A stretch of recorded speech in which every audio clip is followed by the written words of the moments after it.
ห้านขายรถมือสองเนาะประเภทรถไทยได้เนี่ยอันนี้รถไฟฟ้ากับมีอันนี้ห้าน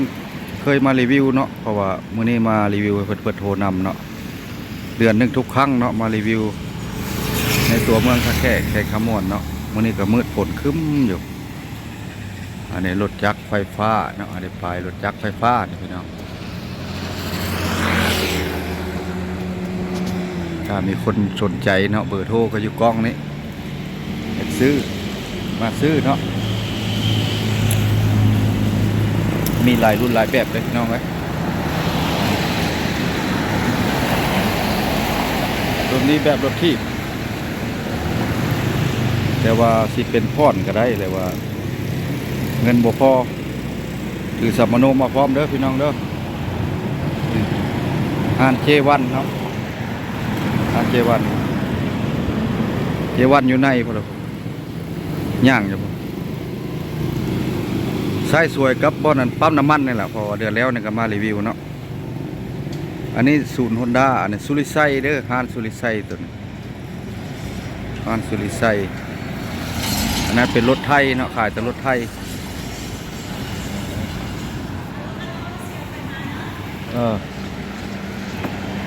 โอ้กินข้าววะโอ้ป่านนี้จะกินข้าวโอ้สบายดีเอาเดี๋ยวกินกับยังแล้วเปล่าเทมอนอ๋อนี่ปิ้งไก่ก็มีเป็นแต่แซ่บเนาะพนักงานเพิ่นกินข้าวไปเนาะกินรถมาเลยเพิ่นฮะประธานเฮากินเองกุ้มเองบ่ช่วงเจ้านายจะดีเอาเงินให้ซื้อข้าวเพิ่นสบายดีเจ๊โอ้ป่านนี้จะเห็นเนาะเจ๊ฝนตกตลอดแล้วว่าสิได้มาแต่ที่15อันนี้พ่อบ้านเพิ่นก็ได้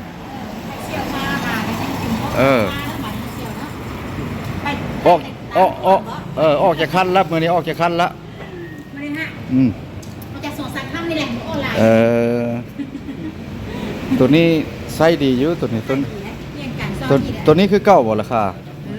ราคาเดี๋ยวนี้ยังเข้าผู้เรียนให้ลุงราคาเดี๋ยวนี้ค่ะเท่าไรค่ะอันนี้มีแต่13 ล้าน500,000 13 ล้านใส่หมวกไฟพกหน่อยได้ไหนหกหน่อยเนาะไปได้จากลักไปได้85กิโลหมดได้85กิโลมีหลายสีเมียนสีเขียวสีไปเลาะบ้างเนาะโอ้ขักอะไรเนาะตัวนี้กับมอไฟ8หน่วยบ่มอไฟ6หน่วยสูงสุดได้6หน่วยเนาะ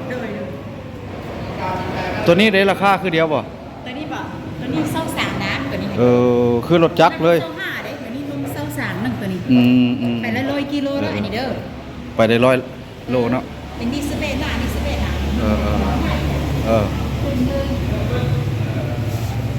มันเป็นนี่เลยนี่ซื้อเวกหน้าเลยซื้อเวกหลังเลยเนาะไปทางยังก็ได้ขึ้นผู้ก็ได้แล่นได้ฮอตเท่าไหร่60 70บ่80คนละ80เนาะใส่หม้อไฟใหญ่พี่หม้อไฟมันยากสักใหญ่สักนี้หม้อไฟใหญ่มึงตาเลยตัวใหญ่เด้ตาค่ะได้เชียวเลยงามได้พี่น้องเอ้ยนี่มันเด้กันเด้งามสแกนได้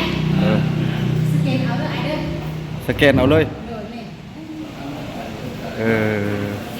สแกนเอาเด้อโอเคเนาะ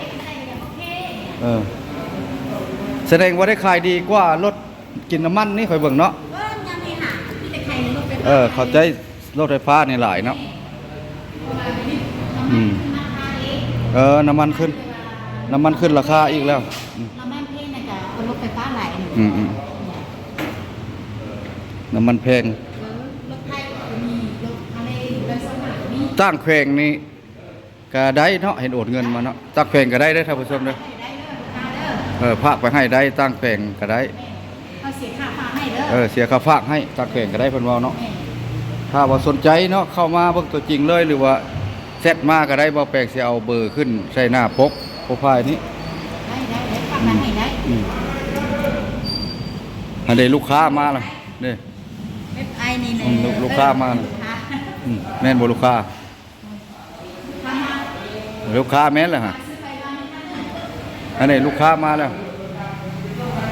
ลูกค้ามาแล้ว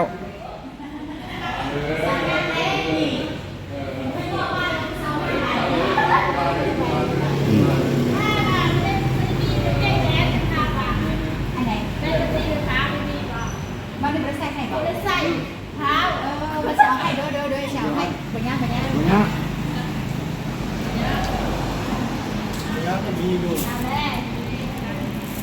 เอาจะคั้นแล้วเช้านี่เอาเช้านี่วะว่าวานนี่ติเอาอีกเอาเพิ่มอีกก็ได้รถคือรถอันนั้น3 ล้อนะครับกินไฟฟ้าได้พี่น้องใส่หม้อไฟแบตเตอรี่ได้อันนี้ทางมาครับทางเข้ามาในตัวเมืองท่าแขก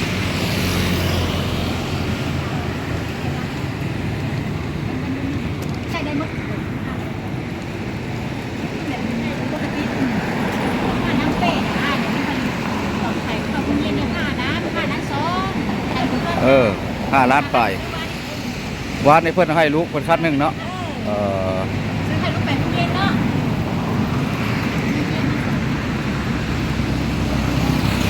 ห้านเพื่อนฮอดพี่ได้นี่ได้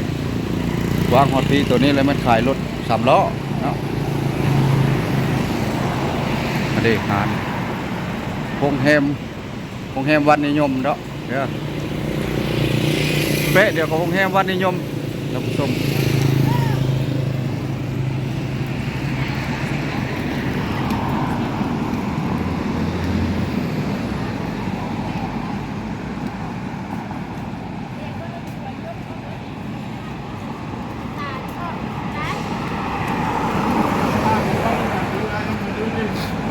ไปทางผมนะชอบแบบรถโซ่เอาตาหัวเทียนใส่จ้ะบอกตาหัวเทียนใส่ เอาเงินมาจะไปซื้อให้เนี่ย เอาเงินจ่ายเอาเงินไปซื้อให้อ่า น้องใจดีได้ อืม จะใส่ลูกค้านะ ซอยใส่ฟรี ลูกค้าผู้บ้านซื้อ อืม น้องจะไปซื้อให้วะ เออ เงินมาจะไปซื้อให้บอกให้ร้าน เด้อเข้าใจพี่กันเด้อไปทานลูกเรียนรับรองกินข้าวแล้วร้านใหญ่มากินข้าวแล้วปะท่านจะกระไข่ดีปะ